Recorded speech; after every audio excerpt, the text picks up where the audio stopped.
بسم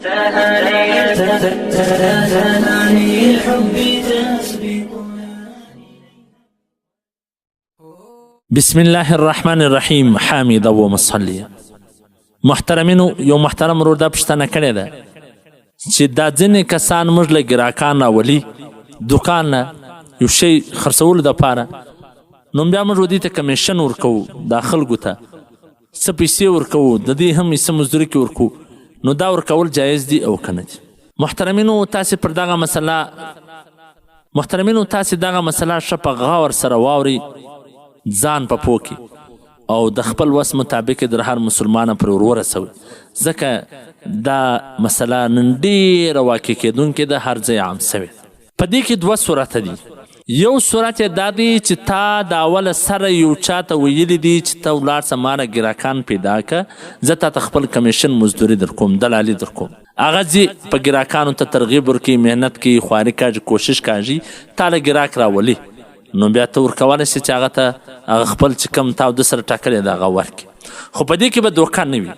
دا ځینې دوکاندارانو په دغه ښارو کې ما په خپله لیدلی دي، زما سره مخامخ سوي دي. شاپینګ ځای وي یا د خرڅلاو ځای وي، هلته ته ولاړې دا سړی به دله راسي درته ووایي ته ولې داسې کمزوری یې، دا ستا پر مخ باندې داسې دانې دي یا ستا سترګې داسې لوېدلې دي، زه هم داسې ولمه، داسې دا خواري دون علاجونه یې وکړه، اخر مې د یو ځای څه دا دوا پیدا کړه. هغه غریب سوچ وایي چې دا څنګه ښه خیرخوا سړی پیدا سو، دا نو چیرې ده؟ ته یې ما ته راوښیه. وایي نه، تا ته چې در وښیم دا خلک دوکې درکوي، ډېر دوکهبازان دي، درځه چې زه دې هغه دوکان نه بوځم، زه په خپله در رانیسم، څوک دوکه نه کړي. یو دا ده، دا دولمبري فراډ دی، فډماري ده. دا رنګ خلک نه، داسې غلطه دوکه په دوکې په طریقې سره دا جایز نه دي. دویم صورت یې دا دی چې نن سبا یې کوم دا مستریان کوي، یو مستري له تا موټر وروستی، ګاډۍ دې وروستله، د دې انجن ضرورت دی، د دې ټیر ضرورت دی، د دې ګیر ضرورت دی. اوس دا مستري تا بیا یا دوکان والا ده، هغه دوکان والا نه چې دې ورولي، دلته د دوکان والا سره دی خپل فکسینګ وکړي یا دی د هغه سره خپله خبره وکړي، تا ته دغه شي ډېر تعریف وکړي، هغه شی په تا باندې خوښ کړي چې و دا ډېر ښه شی، ستا هم پر دا مستري باندې اعتبار بروسه ده، هغه شی په تا باندې واخلي، دی بیا د دوکاندار څخه خپلې پیسې واخلي. دا جایز نه دي. حضرت علامه مفتی خالد سیف الله رحماني صاحب چې د انډیا یو ډېر غټ مفتی دی، پر عالمي سطح باندې ډېر غټ مفتی دی، هغه په خپله فتاوا کتاب الفتاوا جلد نمبر 9 صفحه نمبر 406 پر دا دواړو ډېر تفصیلي بحث کړی. هغه لیکلی دی چې دا نن سبا دا کم اټو والا دا مستریان دا چې کوي، د دې دغه کمیشن غوښتل جایز نه دی، دا د رشوت په حکم کې دی، د دې اخیستل هم حرام دی، ورکول هم حرام دی، ځکه د دې د وجې څه په معاشره کې یو غلط رواج جنم اخی، یو غلط رواج شروع کېږي، د خودغرضي، د حرص او د صحیح مشورې پر ځای د غلطې مشورې او د خیرخواهي پر ځای د بدخواهي مزاج جوړېږي. نو د داسې غیر اخلاقي طریقو مخنیوی باید ټوله مسلمانان، ټوله معاشره وکړي.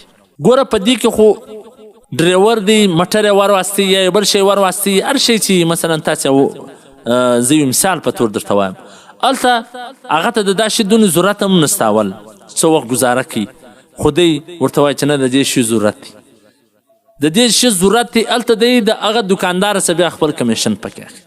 یو دا غلطي پکې راغله. بل د کم دوکاندار څخه چې دی کمیشن اخلي، هغه دوکاندار څخه ښه شی نسته، دی دا واخلي.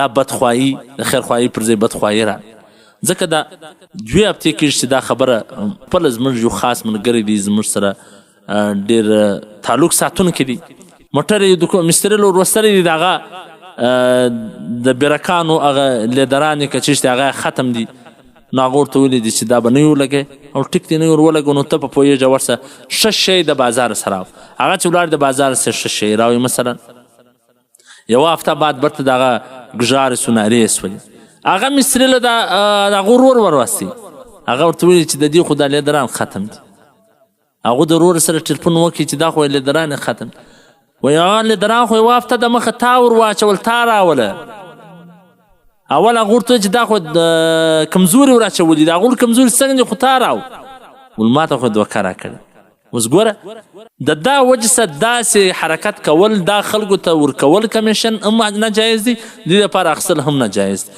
خپله مزدوري واخه د ډریور څه د موټر والا څه د سکوټر والا څه داسې حرکت کول دا بالکل ناجایز. یو غلطه معاشره اوس په وجود کې راغلی ده، ځکه ټوله دنیا سره جام ده، ټوله دنیا سره فساد ده.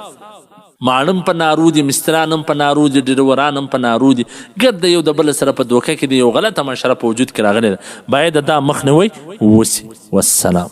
ستاسو د دیني او شرعي پوښتنو جوابونکی مولوي عبدالرحمن سمیم صاحب.